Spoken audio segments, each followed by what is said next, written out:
মহাভারতের সবচেয়ে বেদনাদায়ক ঘটনার একটি হচ্ছে দ্রৌপদীর অপমান।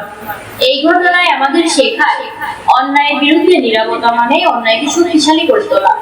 পুরসভায় দুঃশাসন যখন দ্রৌপদীকে অপমান করতে চাইল, তখন সবাই বহু মহাপুরুষ উপস্থিত ছিলেন, বিশ্ব, দ্রোণ, বিদুর, ধৃতরাষ্ট্র।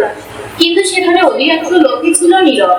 দ্রৌপদী তখন ঈশ্বরের কাছে সাহায্য প্রার্থনা করলেন, আর ভগবান শ্রীকৃষ্ণ তখন তার সম্মান রক্ষা করলেন।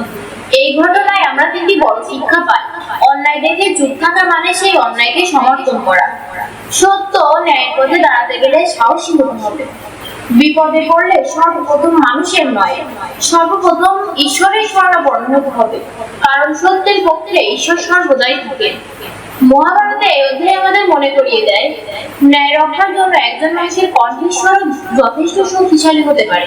তাই আসুন আমরা নীরব দর্শক না হয়ে অন্যায়ের বিরুদ্ধে সাহসের সাথে কথা বলি, দ্রৌপদীর মতো বিশ্বাস রাখি, আর কৃষ্ণের মতো ন্যায়ের পথে দাঁড়াই।